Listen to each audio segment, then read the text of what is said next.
All right, so our next panel that I have the privilege of moderating is our cancer presumption and workers' compensation panel. So right now I would like to welcome to the stage Director JoAnne Rice, Julius Halas, Rocco Salvatori, and Geoff Bichler.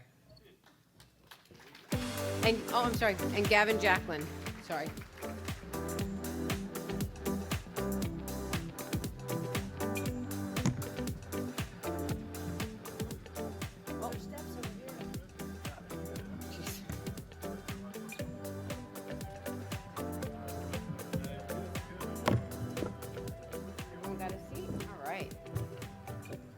I will give a brief introduction of everyone on our panel. I think we have a dream team up here to answer some really important questions from you all and from people online. So JoAnne Rice is a 33-year veteran of the fire service and is currently serving as the director of the Florida Division of State Fire Marshal. As a director, she oversees the Bureau of Fire Prevention, Bureau of Fire Standards and Training, Domestic Security, and the Florida Fire Incident Reporting System. Julius Halas is the retired director of the Florida Division of the State Fire Marshal. Director Halas has 45 years of experience in fire protection, having served as a firefighter, paramedic, and instructor, while moving up in the ranks of lieutenant, captain, battalion chief, and deputy chief.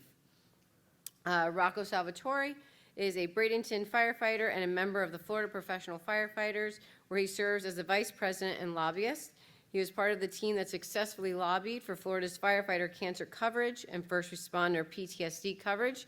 He serves as a labor representative on the Workers' Compensation Research Institute's Florida Advisory Committee. We have Geoff Bichler.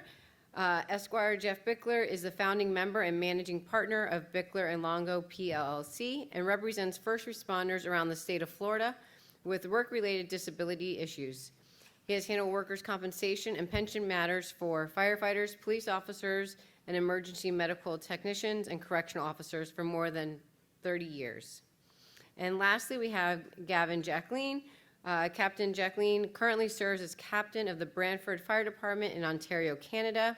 He has been the Health and Safety Chair and Workplace Safety and Insurance Board representative for the Brantford Professional Firefighters Association Local 460 since 2007. Since 2013, he has been working for the Ontario Professional Firefighters Association, currently holding the position as Occupational Disease Chair. And the committee's responsibilities are to advocate for active, retired, and estates for injured firefighters with occupational-related diseases and survivor benefits. All right, so welcome everyone to the stage. So I'm going to start off. We received some preliminary questions from firefighters. And so to get started, specifically in Florida, how is the cancer bill and workers' compensation different in Florida? So whoever wants to take it. Well, maybe I can take that one because we have to compare and contrast what's available in the workers' compensation system as opposed to the cancer bill. And Rocco was very, instrumental in getting our cancer bill passed through, some really difficult lobbying, and generally I'd say it's a very good bill. But the comp system provides full medical care and lost wages for a condition that is work-related. So that's much different than what the cancer bill provides.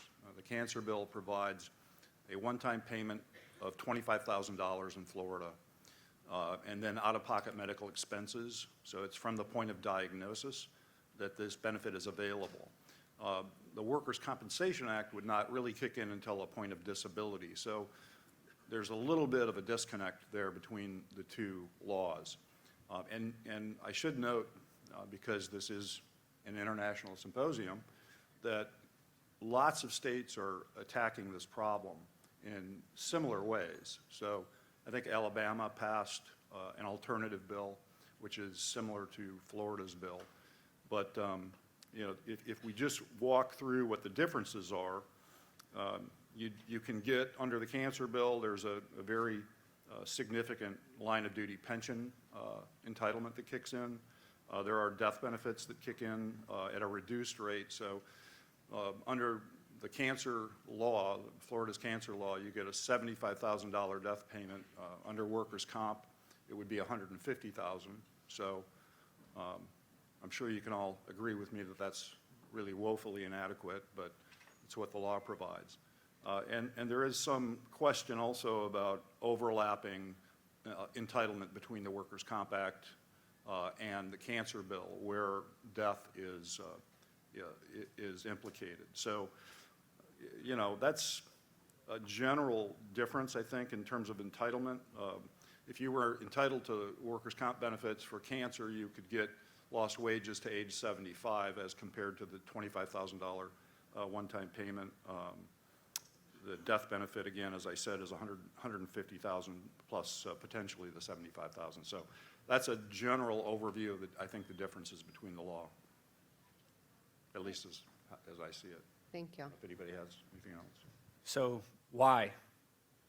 Why did we do that? And any of you that have heard me speak about this before have probably heard me say this. It's because work comp in Florida isn't where our firefighters wanted to be treated for cancer. You know, got some old friends in this room have heard me say this before. Work comp sucks sometimes in Florida. And so we embraced that horror and moved forward with a plan that would still get our members benefits, still get firefighters benefits. So there is probably a way to increase those benefits in the work comp system, but because of the way the statutes are written right now, it's nearly impossible to get a workers' comp benefit for cancer. And Right. I know, Geoff, you've tried. Yeah. So that's why we did that in Florida. And because we have a national and international audience here, I want to be clear, I would never put up the Florida system as a model that another state should seek out if you have a good workers' compensation system. If you have good work comp, don't do what we did. If your work comp sucks, give me a call and I can tell you how we did it. I think you'd probably get a consensus. And we have, by the way, there's an infiltration of lawyers into this space. I actually just began co-chairing a task force of workers' comp lawyers from around the country. And they're trying to help deal with this issue and get coverage for firefighters in states where we don't have really strong presumptions. But, you know, when Rocco says workers' comp sucks, I think that's basically universal. Probably doesn't matter what state you're in. You know, it's always bad. But, you know, we do the best we can, obviously, with the tools that are available to us. So. Great. So another question that came in is, you know, during diagnosis, obviously a very stressful time, and firefighters don't know where to go and what to do first. What are your recommendations? Should they talk to their local chiefs first? Should they contact the state fire marshal? What are some steps that a firefighter who gets diagnosed with cancer should be doing? Want to take that one, JoAnne? Well, sure. Well, certainly, they can reach out to the Florida State Fire College. We've got some information on our website and also our safety section that will provide some guidance for that and some of the information that you'll need to have to walk you through that system. I thought we were going to have a little break. I have a bunch of paperwork in my car. That's why I have nothing in front of me right now. But I brought actually a flow chart that kind of walks you through the process, and that helps you with identify what you need to have in hand when you go to your doctor, when you talk to your risk management and you're within your own department, but also to make sure that you've got everything in line, your tobacco affidavit, your 5 years on with the department, and all the things that are required per the statute. But we kind of help lay that out so that when you go to get medical treatment, it's already identified, and it helps you get that funding a little bit quicker. That's great. I have a few other questions, but does anyone have any questions from the audience before I move forward? Chief Eaton, do we have any microphones, guys? I don't need one. Okay. So, yeah, just, first of all, thank you for having this segment for everybody here. And I wanted to say to the FDF and Rocco, first of all, thank you very much for the work that you did personally and also as an organization to bring this opportunity to be the 48th state in the United States to finally get something for our firefighters. I appreciate it. It's not just the FDF. I understand all the people that were involved in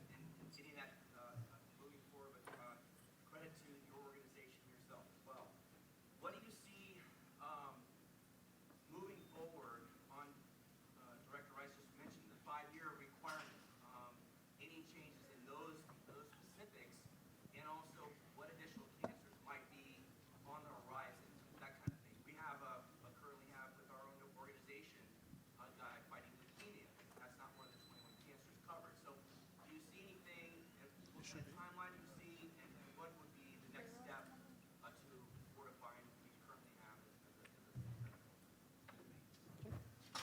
a Thanks, Sam. First of all, if you're a member of an IFF local, your local helped get this law on the books. If your fire chief is involved in the Florida Fire Chiefs Association, your fire chief helped get this law on the books. If you know the CFO in the State Fire Marshal's office, they helped get this law on the books. It was all hands on deck. A tremendous movement of labor, management, citizens, everybody, families, widows, spouses, trying to get this done. But to answer your question directly and quickly, Sam, the reason we ended up with 21 cancers is because of politics. And nobody wants to hear that. They want to hear it was about science, right? And it kind of was. We had a committee chairman that said nothing was going to go through his committee that didn't have science behind it. So we compiled, with the assistance of all of the researchers, the International Association of Firefighters, we compiled 18 cancers that had shown up in more than one study and put them in front of this committee chairman.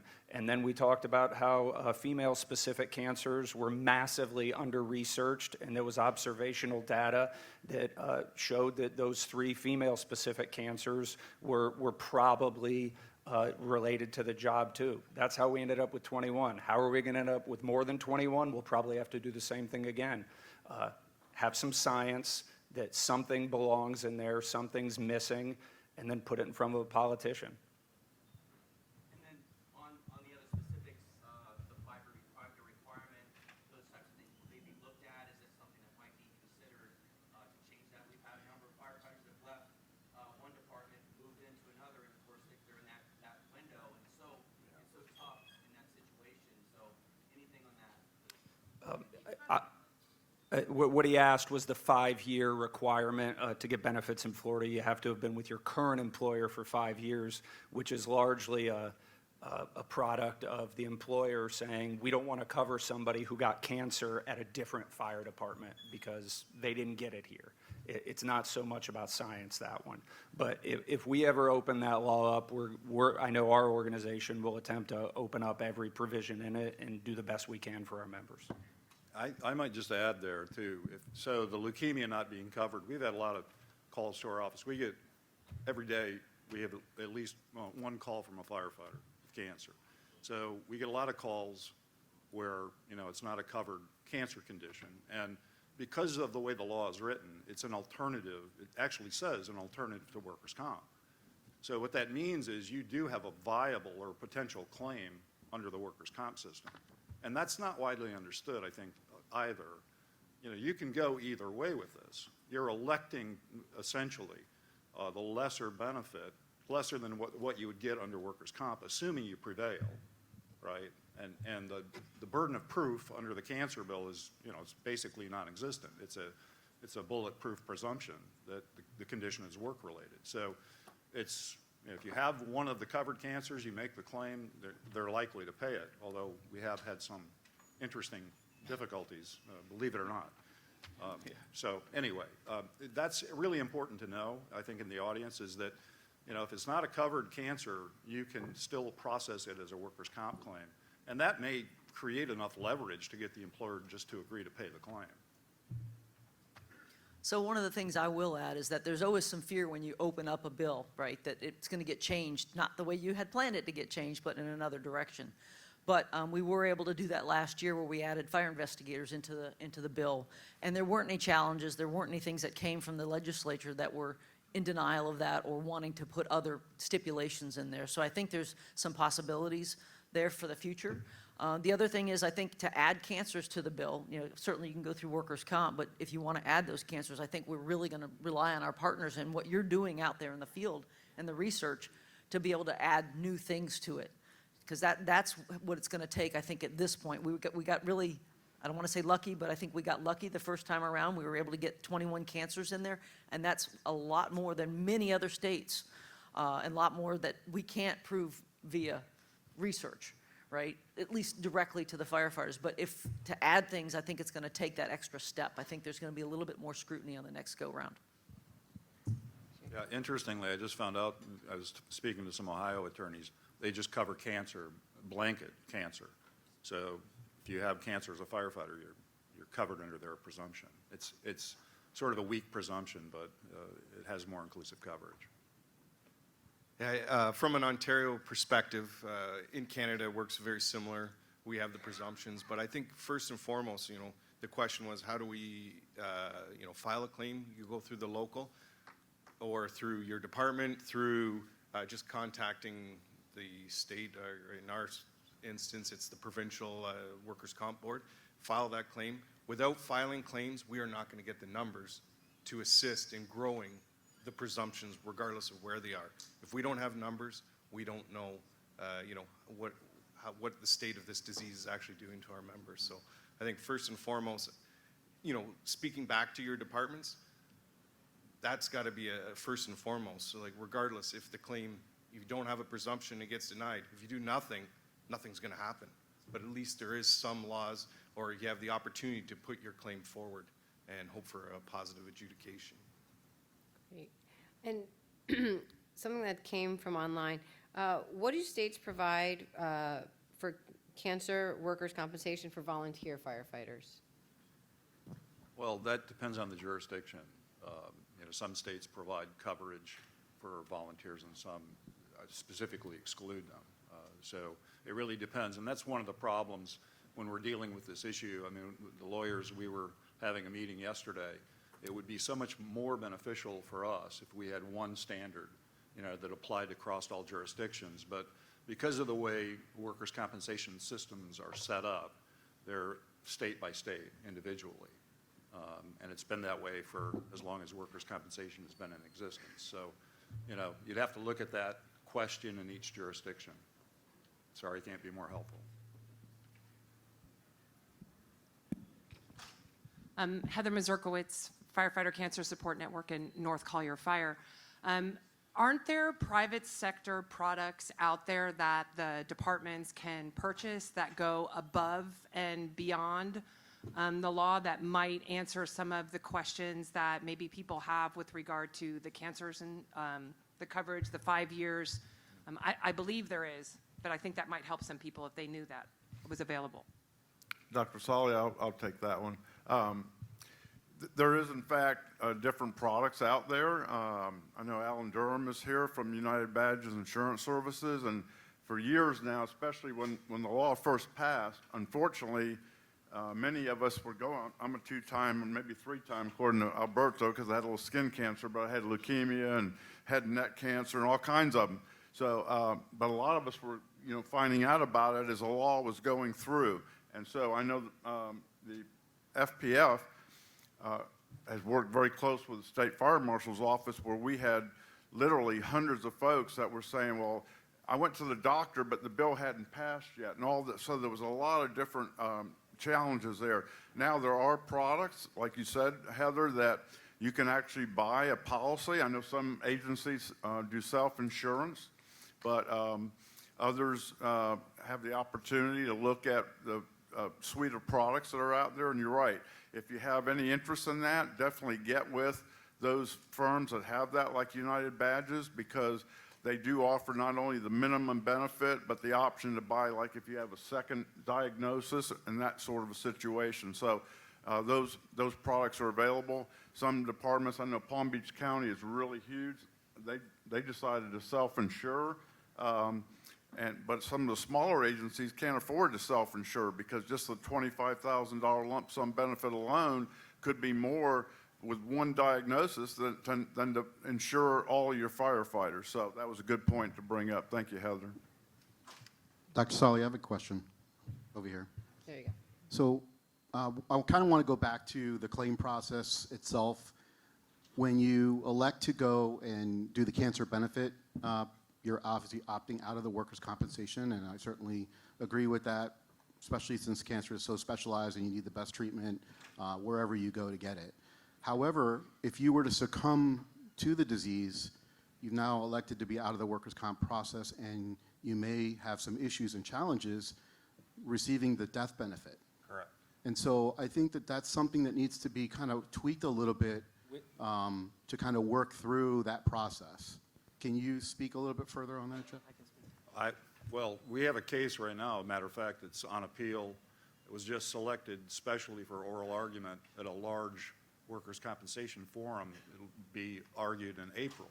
It is precisely this issue of a death benefit, what is available at the point of death. If you elect the cancer bill to pay, at the point of diagnosis, and this is really a very complicated legal issue, unfortunately, but because the cancer bill provides for a benefit at diagnosis, that is a different benefit than workers' comp, because workers' comp is not available until disability. So this is a really fine distinction, but it's an important one. So when you elect that $25,000 at the point of diagnosis, the question then becomes, have you elected that also with respect to death benefits? And the case that's being argued, what we're saying for the widow in this particular case, is that she's entitled to the $75,000 that's available under Chapter 112, plus the $150,000 under the Workers' Comp Act. So in total, $225,000, which is, again, still inadequate but more appropriate. And actually, the CFO Patronus has filed an amicus brief on behalf of the widow in that case, which is extremely unusual to have that high ranking of a public official intervene in a case on behalf of an injured worker, here a firefighter's widow. But anyway, I don't know if that answers the question, but with respect to death benefits, I think it's one of the most important questions. Well, I certainly had that challenge in my own department, and fortunately, through some pushback, we were able to get both of them for that member and for their widow. But it brought me to the thought process. I actually spoke to Director Rice on this because I can imagine that that's actually happening. You're basically forcing or making a decision to get the best possible care outside of the workers' comp, yet if they die from it, you don't receive those benefits. And so I think Right. that's something we got to kind of really push forward and educate on how to maneuver and navigate through that. Yeah, and we had that happen a few times right after the law passed. We had a few death cases where actually the CFO intervened locally at a local level and was able to get the full benefit paid. So, sometimes you got to pull strings politically and make things happen that way. Yeah. If I can offer, if you look at and read at the amicus brief and the way it goes through, it talks about that when you're looking at, you've got diagnosis and you have the funding for the diagnosis, it says it's outside of workers' comp, and you get the $25,000 and you get payment or time off and those sorts of things. When you get to the point where you have the death benefit, it goes on to say in Section 4 of the bill that all benefits will be available. And so that was one of the things that the CFO, and when they did the amicus brief, they highlighted that the intent was not to take the death benefit out of the workers' comp piece, that you had these benefits for diagnosis, and that it leaves it open, didn't leave it open, it said clearly all death benefits would be available upon that. So that's the argument. They said the intent was to allow that. And so, this case will certainly be groundbreaking as it moves forward. Great, thank you. Thank you so much for being here. Really looking forward to this talk. I'm Rochelle Hamlin, one of the family medicine doctors helping out with the San Antonio Fire Department. And so part of what I do is I get to help write the letters of support for my firefighters who get cancer and who go on to workman's comp. And right now I do a combination of their medical history, epidemiology, and the research that y'all present here today to support. And sometimes we win in trials, sometimes we don't. And when we don't, so what I often find is it comes back to, well, we don't have, even with a run log, that particular fire, that particular exposure that caused this cancer. What would be your recommendation for me and my colleagues in writing better letters of recommendation and support for my firefighters? Anybody want to take that one? Or? I mean, he's a scientist now, so. Yeah. I mean, there are all types of answers to that question, right? There's the scientific, there's the legal, so that's a really complicated question. But I would just say in Florida, because of what we did, I mean, we embraced the reality and chose a different path for coverage. I really wouldn't even know where to start on having to prove a specific exposure. Our toxic exposure statute is almost impossible to get benefits under because of that same reason. You have to, and is. Jeff, correct me if I'm wrong, I know enough to be dangerous, but you have to say what you were exposed to, at what dose, for how long, on what day, and that's why we did what we did, because we couldn't overcome that. And just to piggyback on what Rocco was saying, so in Florida, we have a toxic exposure standard, and then we have an occupational disease law. So there's separate provisions in our act. What we're doing, and part of this task force's work, is to try to attack this problem as an occupational disease, right? And there's a different burden of proof there. So we think that we're almost there with the science that is evolving. We really believe we're getting closer and closer, and the IARC study is a very, very important piece of that. So, I think in the next few years, it has been, right, Rocco's right. I mean, it's been almost an impossible burden on us to this point.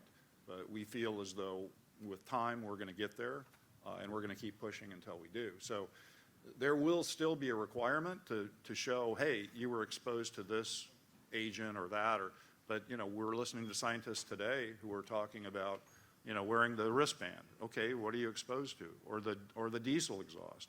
Well, okay, that's easy to demonstrate. And if we can just establish that, that may be enough.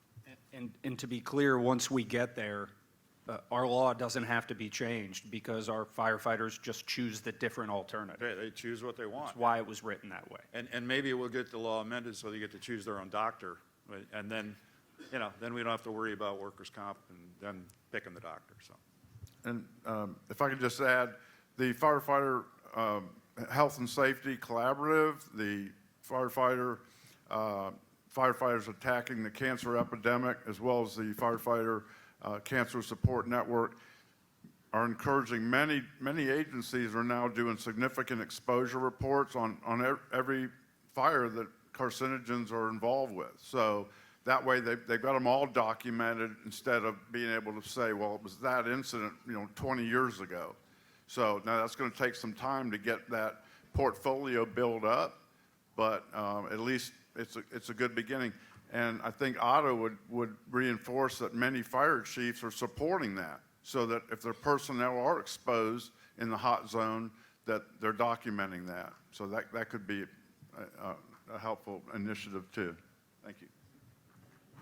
Thank you, Director Halas. And just to piggyback on what you were saying, during the FCI update, you'll learn more about the personal exposure reporting system, where each firefighter can document and record all of their fire incidents, so they have that personally. So even if they change departments or they have different fires that they want to, keep track of, they'll be able to do that. But Alberto will go over that in a little bit. So we are at time. Very quickly. Go ahead. I may have missed the director say this, but we're talking about reporting cancer cases. As of 3 days ago, if you're in Florida, your fire department is required to report a cancer case as an occupational injury now. Oh, nice. I'm guessing your chiefs don't know that, Hot but off the press. Is that a regulation? sorry to steal your thunder, director. No, thank you. All right. Well, thank you guys so much. We really appreciate it. It was a great panel.